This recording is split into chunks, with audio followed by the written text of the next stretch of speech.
Friends, welcome back to Xylem banking. അപ്പോൾ നോട്ടിഫിക്കേഷന്റെ ഒരു സീസൺ ആണിത് അല്ലെ. നമ്മുടെ SBI PO അല്ലെങ്കിൽ SBI ക്ലർക്ക്, അങ്ങനെ ഒരുപാട് നോട്ടിഫിക്കേഷൻ നമ്മൾ കണ്ടു കഴിഞ്ഞു. അങ്ങനെ അടുത്തൊരു നോട്ടിഫിക്കേഷനുമായി ഞാൻ എത്തിയിരിക്കുകയാണ്. ന്യൂ ഇന്ത്യ അഷുറൻസ് കമ്പനി ലിമിറ്റഡിന്റെ 550 അഡ്മിനിസ്ട്രേറ്റീവ് ഓഫീസർ ജനറലിസ്റ്റ് ആൻഡ് സ്പെഷ്യലിസ്റ്റിന്റെ സ്കെയിൽ 1 പോസ്റ്റിലേക്കുള്ള റിക്രൂട്ട്മെന്റ് നോട്ടിഫിക്കേഷൻ ആണ് ഇപ്പോൾ വന്നിരിക്കുന്നത്. അപ്പൊ നോട്ടിഫിക്കേഷനെ കുറിച്ച് പറയുന്നതിന് മുന്നേ നിങ്ങൾക്ക് ഓഫ്ലൈൻ ആയിട്ട് സൈലത്തിൽ പഠിക്കാൻ ആഗ്രഹമുണ്ടെങ്കിൽ നമ്മുടെ ഇപ്പോഴത്തെ കറന്റ് ബാച്ചിൽ അഡ്മിഷൻ ഓപ്പൺ ഉള്ളത് നമ്മുടെ റെഗുലർ ബേസ് ടു അഡ്വാൻസ് ബാച്ചിലാണ്. അതിലേക്ക് ജോയിൻ ചെയ്യാൻ താഴെ കാണുന്ന ഈ നമ്പറിലേക്ക് നിങ്ങൾക്ക് കോൺടാക്ട് ചെയ്യാൻ സാധിക്കുന്നതാണ്. ഇനി പ്രിലിംസ് എല്ലാം ക്ലിയർ ചെയ്ത് ഏകദേശം പ്രിലിംസ് ഒക്കെ എഴുതിയിട്ട് നിൽക്കുകയാണ്. മെയിൻസിന് നന്നായി പ്രിപ്പയർ ചെയ്യണമെങ്കിൽ 350 പരം ലൈവ് ക്ലാസ്സസ്, 2 to 3 മണിക്കൂർ ഡെയിലി ക്ലാസ്സസ് ഉണ്ടാവും. 5 to 6 ദിവസം വീക്ക്ലി നിങ്ങൾക്ക് ക്ലാസ് കിട്ടും. സോ അങ്ങനെ ഒരു മെയിൻസ് ബൂസ്റ്റർ ബാച്ച് 2.0 നമ്മൾ സ്റ്റാർട്ട് ചെയ്യുന്നുണ്ട്. 3,999 ആണ് പ്രൈസ് വരുന്നത്. ഓഗസ്റ്റ് 20 സ്റ്റാർട്ട് ചെയ്യും. അപ്പോൾ ഉടനെ തന്നെ അതിലേക്ക് ജോയിൻ ചെയ്യാം.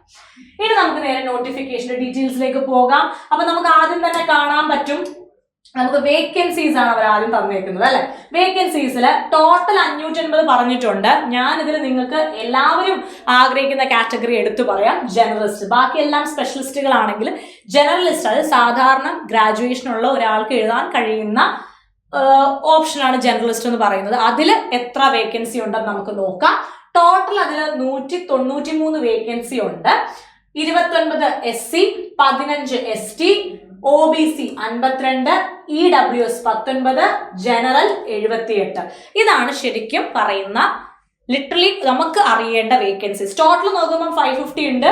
83 SCക്ക്, 42 STക്ക്, OBC 148, EWS 55 and 222 നമ്മുടെ ജനറലിനും. അത് കംപ്ലീറ്റ് ആയിട്ട് എടുക്കുമ്പോഴാണ്. അപ്പോൾ ജനറലിസ്റ്റ് മാത്രമല്ല സ്പെഷ്യലിസ്റ്റിനും ഉള്ള നോട്ടിഫിക്കേഷൻ ആണ്. അപ്പോൾ നിങ്ങൾ സ്പെഷ്യലൈസ് ചെയ്ത് ഏതെങ്കിലും സ്ട്രീം ഉണ്ടെങ്കിൽ നിങ്ങൾക്ക് അത് ഇതിൽ ഏതാണെന്ന് വെച്ചാൽ നിങ്ങൾക്ക് അതിൽ അപ്ലൈ ചെയ്യാൻ സാധിക്കും. പക്ഷെ അതിലൊരു ഇമ്പോർട്ടൻറ്റ് കാര്യം നിങ്ങൾ നോട്ട് ചെയ്തോണം, ഏതെങ്കിലും ഒന്നിലേക്ക് മാത്രമേ നിങ്ങൾക്ക് അപ്ലൈ ചെയ്യാൻ പറ്റൂ. നിങ്ങൾ ജനറലിസ്റ്റിന് വേണ്ടി അപ്ലൈ ചെയ്യുകയാണെങ്കിൽ നിങ്ങൾക്ക് വേറെ ഒരു സ്പെഷ്യൽ സ്ട്രീമിലേക്കും അപ്ലൈ ചെയ്യാൻ സാധിക്കില്ല.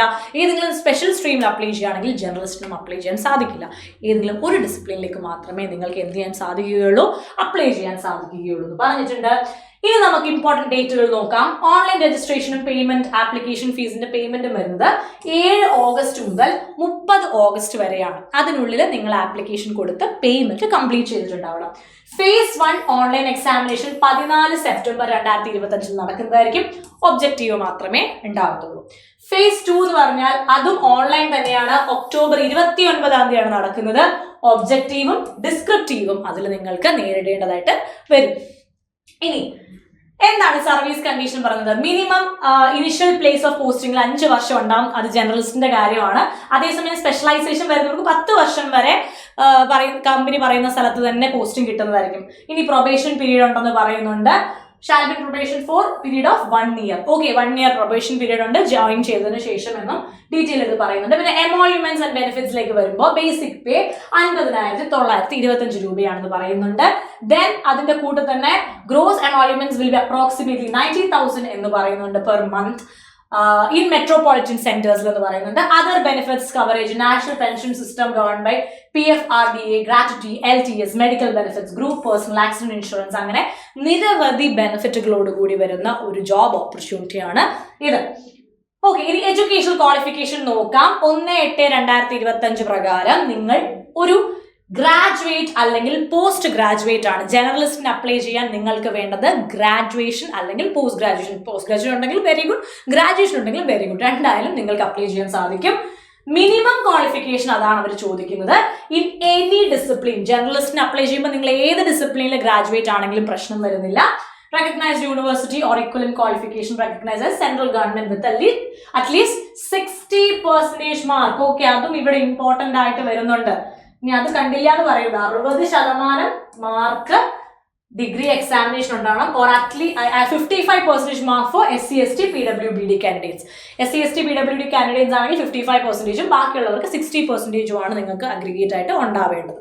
അപ്പോൾ any discipline, graduate or post graduate, ജനറലിസ്റ്റിന് അപ്ലൈ ചെയ്യാൻ സാധിക്കും. ഇനി സ്പെഷ്യലൈസേഷൻ വരുമ്പോൾ റിസ്ക് എഞ്ചിനീയേഴ്സിന് എഞ്ചിനീയറിംഗ് ആണ്, automobile BE BTech ME MTech പറയുന്നുണ്ട്, ലീഗൽ ആണെങ്കിൽ ഗ്രാജുവേറ്റ് പോസ്റ്റ് ഗ്രാജുവേറ്റ് ലോ പറയുന്നുണ്ട്, അക്കൗണ്ട് സ്പെഷ്യലിസ്റ്റ് ആണെങ്കിൽ ചാർട്ടേഡ് അക്കൗണ്ട് ആയിരിക്കണം എന്ന് പറയുന്നുണ്ട്.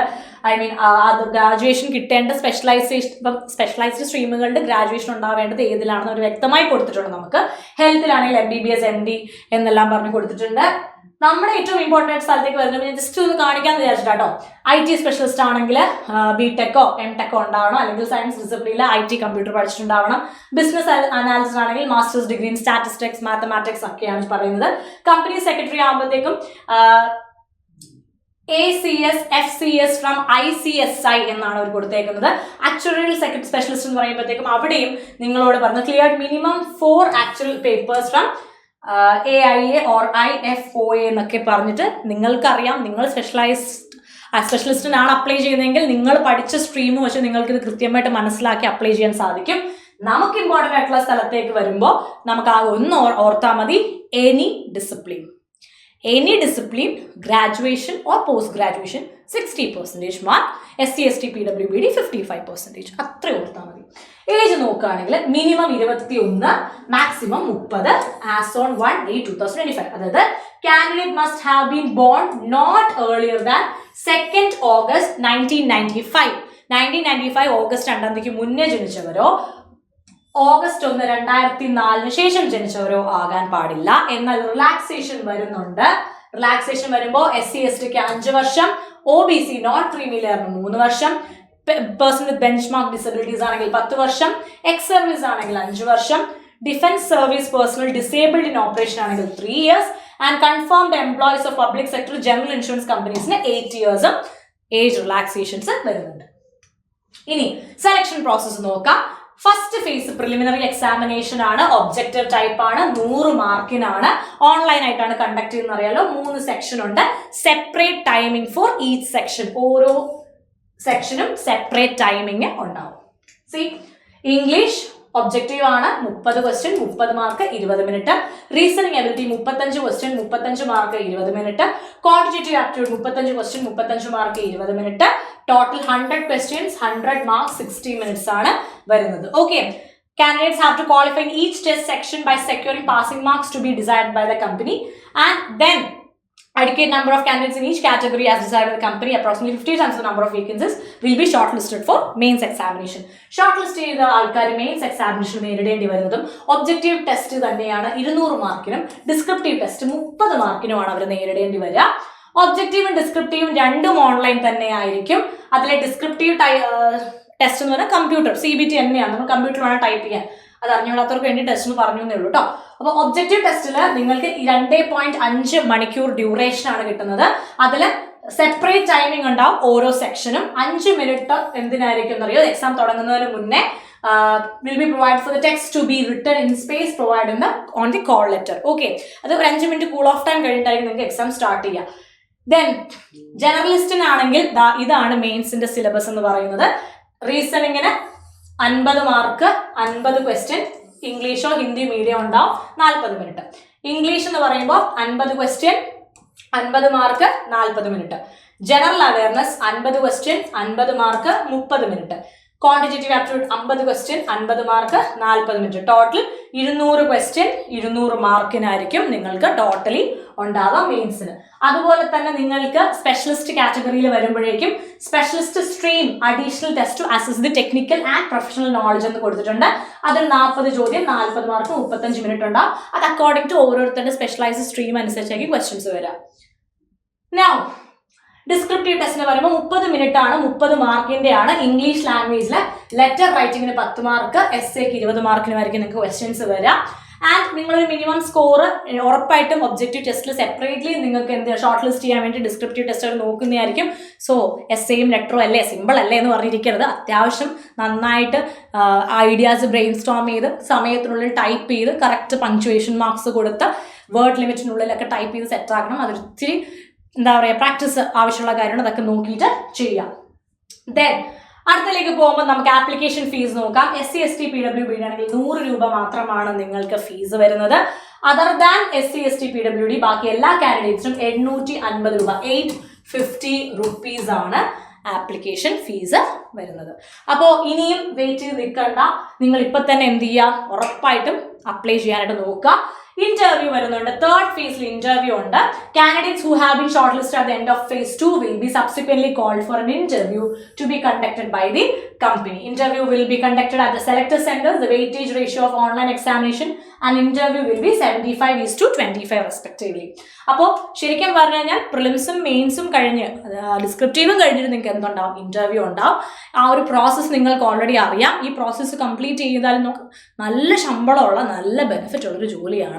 അപ്പോൾ ഉറപ്പായിട്ടും ഒന്ന് അപ്ലൈ ചെയ്ത് എഴുതി നോക്കുക. ഉറപ്പായിട്ടും നിങ്ങൾ ബാങ്ക് എക്സാമിന് പഠിച്ചുകൊണ്ടിരിക്കുന്ന ഒരു ആസ്പിറന്റിന് ക്രാക്ക് ചെയ്യാൻ പറ്റുന്ന എക്സാം തന്നെയാണ് ഇപ്പം ഞാൻ ഡിസ്കസ് ചെയ്തുകൊണ്ടിരിക്കുന്നത്. ഓക്കെ, സോ കേരളത്തിലെ പ്രിലിംസിന് ഇത് phase 1 എക്സാം സെന്റേഴ്സ് ആണ്. phase 1 ആലപ്പുഴ, കണ്ണൂർ, എറണാകുളം, കൊല്ലം, കോട്ടയം, കോഴിക്കോട്, മലപ്പുറം, പാലക്കാട്, തിരുവനന്തപുരം, തൃശ്ശൂർ, ഇത്രയും സ്ഥലങ്ങളിൽ എക്സാം സെന്റേഴ്സ് ഉണ്ട്. phase 2 ഒരു സ്ഥലം മാത്രമാണ് കേരളത്തിലുള്ളത്, അത് എറണാകുളമാണ്. ഓക്കെ, സോ നിങ്ങൾക്ക് എക്സാം സെന്റേഴ്സ് ഉൾപ്പെടെ ഞാൻ പറഞ്ഞു തന്നിട്ടുണ്ട്. വൈ വെയിറ്റ്, ഉടനെ പോയിട്ട് ജോയിൻ ചെയ്യുക, ഉടനെ പോയിട്ട് അപ്ലൈ ചെയ്ത് എക്സാമിനേഷൻ പ്രിപ്പറേഷൻ തുടങ്ങുക. അപ്പോൾ ഓൾ ദി വെരി ബെസ്റ്റ്. അടുത്ത നോട്ടിഫിക്കേഷനുമായി കാണാം. ബൈ.